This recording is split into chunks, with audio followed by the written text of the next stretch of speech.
안녕하세요. 국어 강사 김가경입니다. 자, 여러분 이제 수능이 끝났고요. 국민대 약술, 논술만 남았습니다. 자, 여러분 이 영상을 보고 있는 친구들은 국민대의 그 높은 최저의 벽을 넘었다라는 점에서 정말 축하하고요. 이제 여러분들에게 남은 거는 실전 논술 시험이겠죠. 그 실전 논술 시험을 합격하기 위해 심기일전해서 남은 나날을 보내길 바랍니다. 자, 쌤이 오늘 준비한 것은요. CSM17과 쌤이 단독 출제해서 만든 국민대 파이널 모의고사 4회분이 있어요. 그 중에 1회분의 해설 강의 영상을 제가 오늘 준비를 했고요. 여러분들에게 큰 도움이 됐으면 좋겠다라는 마음으로 제작에도 참여하고 또 제가 본업은 강사이지 않습니까? 그래서 이제 또 해설 강의까지 준비를 하게 되었어요. 자, 여러분 이거를 제작하는 과정에서 쌤은 이제 국민대 가이드북, 우리가 믿을 건 가이드북 하나밖에 없지 않겠습니까? 국민대 가이드북을 100번, 1000번, 10,000번을 들여다보면서 이 모의고사를 출제를 했어요.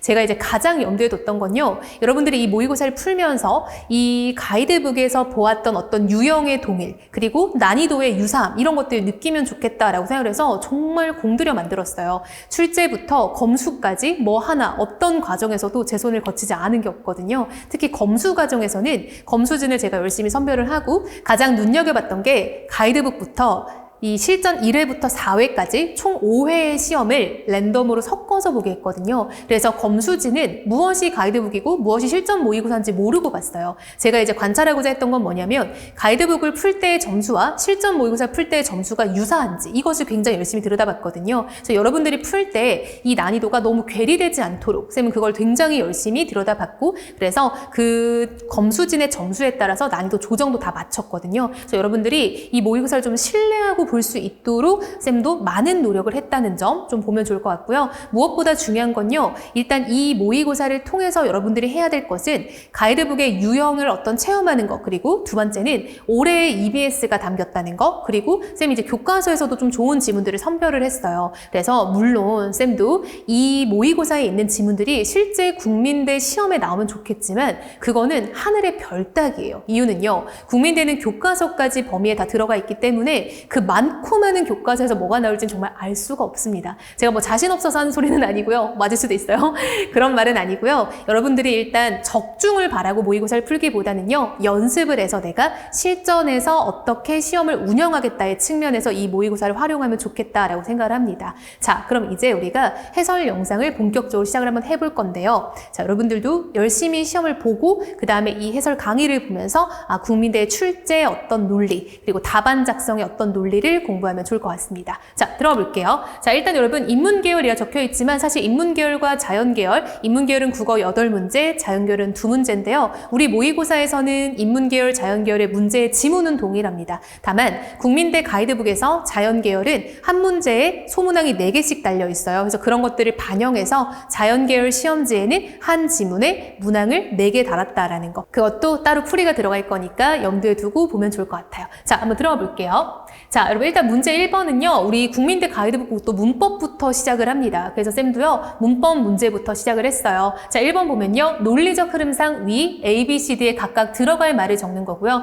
두 번째는요. 보기에서 기역, 니은에 속하는 사례를 찾아서 짝지어 기호를 써라 라고 되어 있네요. 자, 이 부분 우리가 한번 풀어볼게요. 지문이 상당히 길어요. 여러분들 다 문제 풀면서 읽었을 거라고 생각하고 쌤은 답안에 필요한 부분만 잘라서 왔습니다. 자, 여러분 우리 친구들이 국민대 약술 쓰는 친구들은요. 엄매보다는 화작을 많이 선택해서 봤을 거예요. 그래서 문법에 대해서 어떤 막연한 두려움이 있을 건데요. 국민대 가이드북에서 요구하는 것도 지문만 읽어도 풀 수 있는 정도거든요. 그러니까 너무 겁먹지 말고 나 문법 안 하는데 라고 생각하지 말고 편하게 들어가는 겁니다. 자, 여기 보면요. 지금 우리가 주격조사가 이와 가가 있다. 근데 이것이 상보적 분포를 보인다라는 거예요. 그래서 우리가 이 밑에 있는 A와 B에 이 가를 적절하게 넣어주는 게 이 문제의 포인트입니다. 자, 여러분 동생이라는 명사 뒤에는 조사를 이를 쓰죠.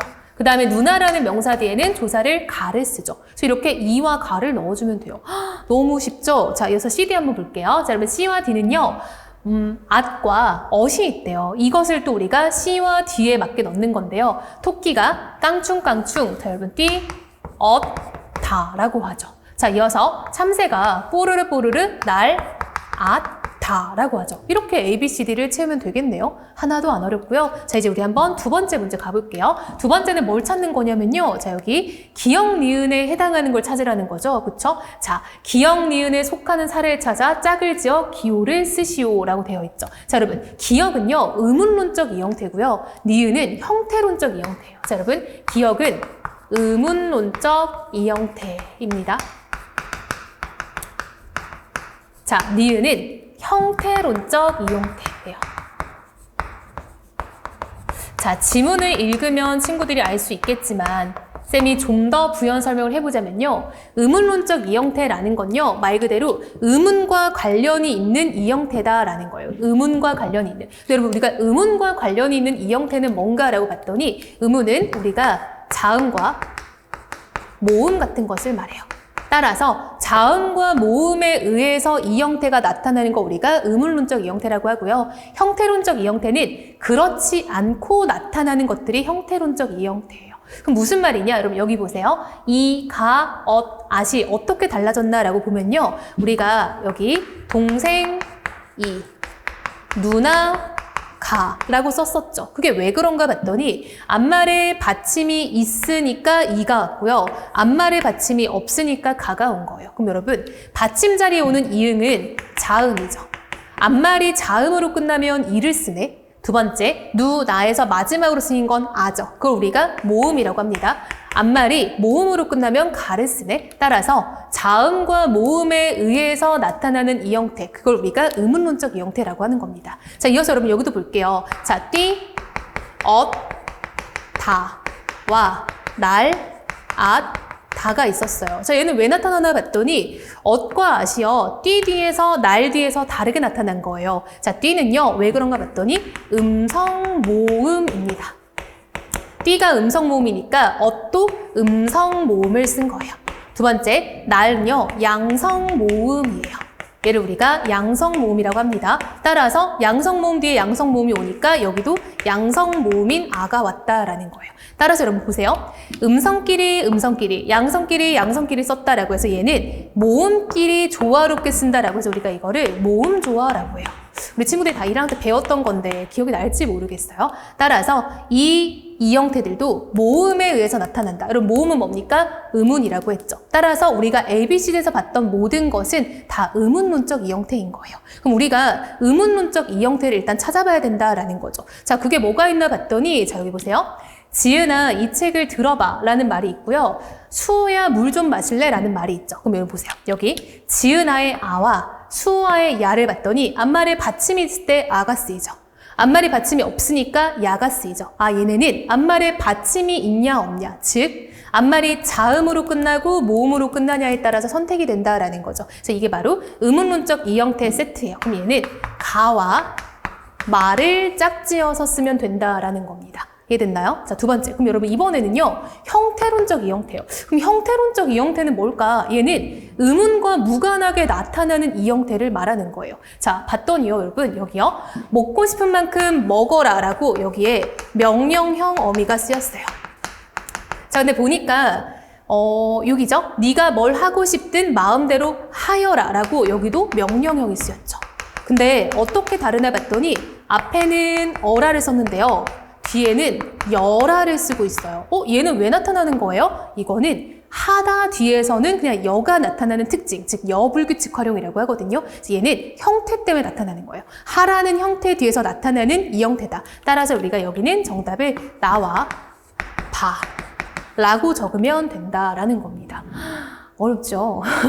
국민대 가이드북 1번도 쉽지 않습니다. 제가 봤을 때요. 국민대 가이드북 1번도 문법 문제가 있는데요. 그중에 소문항 두 번째는요. 정말 좋은 대학을 갔던 우리 검수진들도 틀리더라고요. 그래서 여러분들이 아 뭐야 모의고사 난이도 조절 실패네 라고 말하면 안 돼요. 국민대 가이드북 1번도 매우 어렵습니다. 그래서 이런 것들이 있다라고 생각을 하고요. 뭐 여기 나오면 너무 좋겠죠. 하지만 연습을 한번 시켜보려고 쌤도 이제 좀 문법을 선별해서 출제를 한 거니까 쌤 설명을 좀 잘 들어보면서 아 이런 거구나. 그리고 여러분 꼭 이게 안 나오더라도 이 형태가 안 나오더라도 의문에 대한 지식 이런 것들은 여러분들이 또 국민대 문제 나올 수도 있으니까 한 번쯤 정리를 해놓으면 좋을 것 같아요. 자, 우리 한번 2번으로 한번 가볼게요. 자, 문제 2번은요, 이제 본격적으로 정말 논술스러워집니다. 자, 첫 번째는요, 기억에 들어갈 말을 50자 이내로 적는 거고요. 2번은요, 니은을 참고하여 디귿에 들어갈 말을 한 문장으로 쓰시오라고 되어 있죠. 자, 우리 한번 가볼게요. 자, 여러분, 가글은요, 소유냐 존재냐와 관련된 에리 프롬의 이제 글이에요. 교과서에 있었던 글이고요. 이건 EBS는 아닙니다. 자, 그럼 우리는 기억을 채워야 되는 거예요. 기억. 그럼 여러분 기억을 채우려면 뭘 봐야 되냐? 앞뒤 맥락을 보는 겁니다. 자, 여러분들이 국민대 가이드북을 만약 풀었다면은 쌤 말에 무조건 공감할 거예요. 국민대 가이드북에서 작문을 할 때 가장 고려해야 될 게 바로 맥락 파악이에요. 여러분들이 맥락을 파악해서 적어야 되고요. 이때 이 맥락이라는 건요, 앞뒤의 내용, 그리고 어떤 부사어의 흐름, 조사의 흐름, 이런 사용들을 잘 따라가면은 답을 적을 수 있는 희망이 매우 커질 겁니다. 자, 한번 들어가 볼게요. 조심성 많고 무언가 소유하고 있는 사람들은 안정감을 느끼는 것 같지만, 여러분 여기다 한번 쳐볼게요. 같지만, 이게 대조의 연결어미예요. 대조적으로 문장을 연결하는 말이거든요. 그럼 여러분, 대조라는 건 앞과 뒤가 뒤집어져야 되는 거예요. 즉, 안정감을 느끼는 것 같지만 실상은 뒤집으면 됩니다. 그럼 기억에 들어갈 말이 뭐겠어요? 실상은 안정감이 없다. 실상은 불안하다라는 거죠. 그럼 이렇게 들어가면 되겠죠? 무언가를 소유하더라도 불안감을 가질 수 있다. 이런 식의 말이 좀 들어가면 좋겠죠. 근데 여러분 여기 보면요, 점 찍혀 있어요. 그 문장이 완벽하게 마무리가 되어야 된다는 뜻입니다. 이런 것도 고려해야 돼요. 따라서 우리가 한번 정답을 확인을 하러 가볼까요? 자, 기억. 필연적으로 불안정하다라고 적혀 있죠. 그렇죠? 그래서 우리가 앞에서 뭘 통해서 봤냐? 자, 여기입니다. 자, 요 기억. 느끼는 것 같지만, 이게 포인트인 거예요. 대조의 연결어미가 들어있으니까 안정감? 근데 반대로 불안정하네? 이걸 적으면 된다는 거예요. 자, 우리 한번 2번도 한번 가볼까요? 자, 2번은요. 니은을 참고하여 디귿에 들어갈 말을 적어요. 여러분 디귿을 이걸 써야 되는데요. 니은을 참고하래요. 자, 니은 볼게요. 소유하고 있는 것은 잃어버릴 수 있기 때문에 나는 필연적으로 가지고 있는 것을 잃어버릴까 봐 항상 걱정하게 된다. 자, 여러분 니은의 내용은 봤더니요. 니은은 소유하다 보면요. 항상 걱정을 유발한대요. 아, 이게 소유의 어떤 본질인가 봐요. 소유를 하고 있으면은 우리는 불안정해질 수 있고 걱정이 될 수 있대요. L.A. 프롬의 책에 나오는 내용인 거죠. 자, 근데 디귿을 봤더니요. 자, 이걸 바탕으로 적는 겁니다. 이번엔 자질구레한 여러 가지 것들이 떠나가고 있습니다. 자, 여러분, 내가 원래 가지고 있던 것들, 이게 바로 소유하고 있던 물건들, 소유물인 거죠. 이것들이 떠나가고 있어요.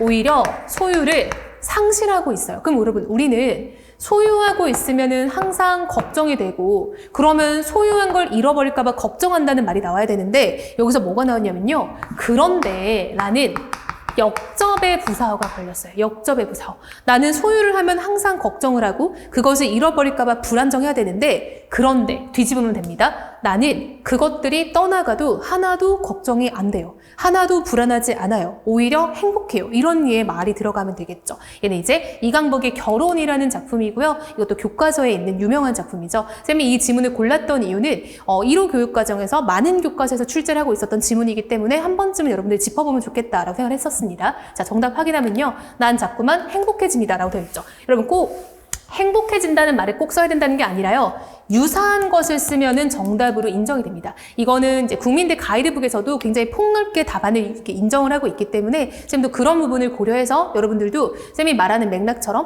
행복해진다, 불안하지 않다, 걱정되지 않다, 나는 오히려 기분이 괜찮다, 이런 식의 말이 들어가면은 다 답안이 될 수 있다라는 겁니다. 자, 이런 논지만 잘 유지하면 돼요. 자, 이어서 우리 한번 3번 가볼게요, 여러분. 자, 이제 3번부터는 비문학 지문이 이어집니다. 자, 비문학 지문 한번 가볼게요. 자, 1번은요. 가를 읽고 내용을 정리했는데 여기에 ABC에 들어갈 말을, 자, 형광펜 찾아 쓰시오. 가에서 찾아 쓰는 거니까 토시 하나 틀리지 말고 잘 적어야 됩니다. 자, 여러분 칸을 보면요. 다 두 칸이죠? 그럼 다 두 글자씩 적는 겁니다. 자, 1번 문제였고요. 자, 2번은요. 아래 보기는 가에 드러난 기억의 상황이 나타나시다. 기억의 주체가 되는 단어를 두 개를 보기에서 찾아 쓰는 겁니다. 형광펜 보기에서 찾아서 그대로 적는 겁니다. 자, 여러분 3번입니다. 윗글 나는 문학적 관점에서 해학성을 설명한 글이다. 나를 참조하여 위 보기의 사설시조에 나오는 니은의 식구가 지는 해악성에 대해서 서술하죠. 여러분 국민대 가이드북과 쌤이 낸 실전 1회를 펴놓고 비교해보세요. 정말 유사합니다. 제가 정말 그거 흉내내려고 굉장히 노력을 많이 했어요. 원래 1회가 나오기까지 되게 오래 걸렸거든요. 그래서 여러분들도 비교하면서 이런 유형을 이렇게 냈구나, 이런 거 연습하면 되겠구나 라고 생각하면 좋을 것 같아요. 자, 1번부터 들어가 볼게요. 자, 유양소는요, 무슨 역할로는 어떤 기관의 역할과 무슨적 역할을 담당하였으나 라고 들어가고 있죠. 한번 가볼게요.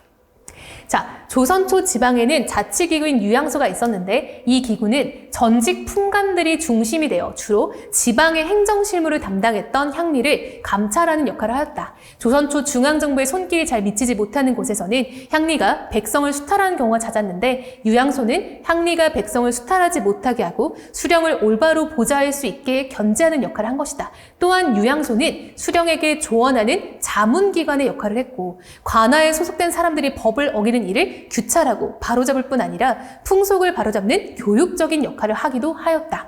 유양소는 이처럼, 여러분 이처럼은요, 정리하는 부사어예요.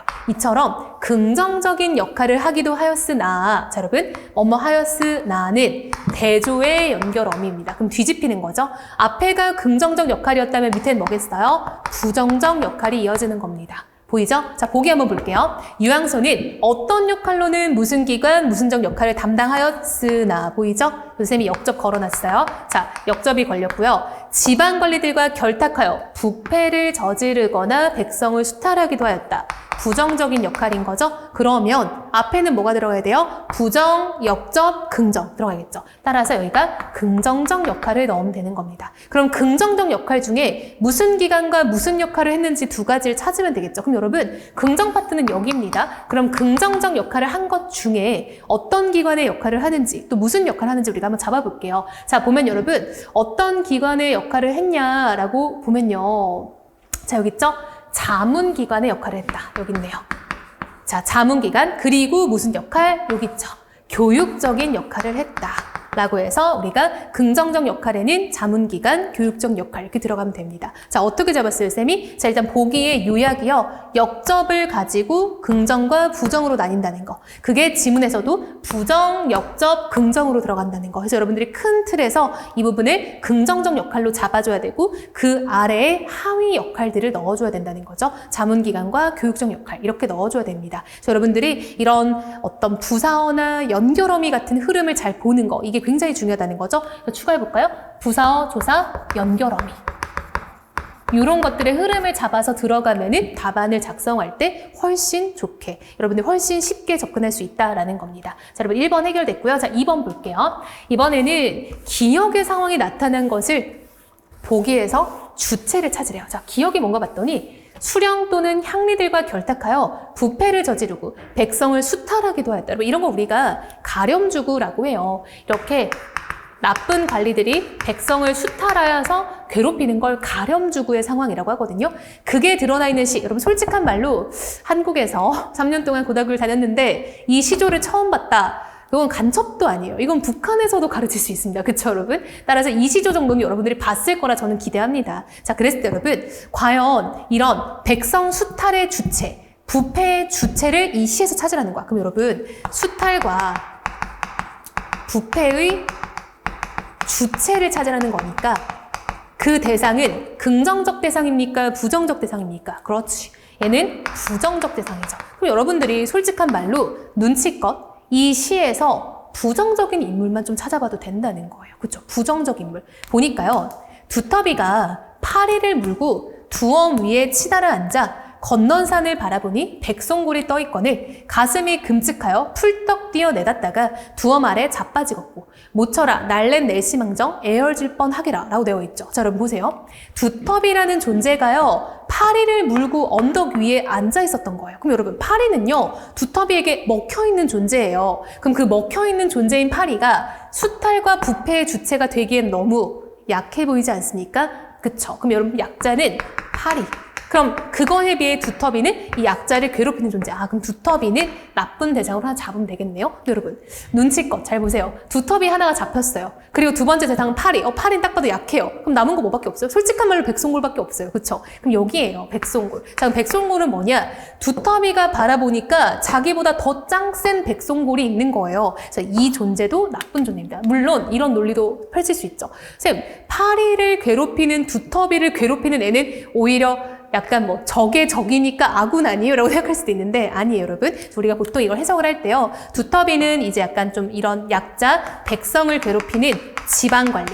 그럼 두터비보다 더 센 백송골은 중앙관리, 외세, 보통 이렇게 해석을 합니다. 따라서 이 시에서는 두터비와 백송골 이렇게 두 존재를 적어줘야 되고요. 보기에서 찾아서 두 개 적으라고 했으니까 두터비, 백송골 이렇게 두 가지를 적어줘야겠다라는 겁니다. 자, 이제 세 번째 문제 한번 가볼게요. 자, 이번 세 번째 문제는요. 니은을 해악성의 측면에서 해석해라 라는 거예요.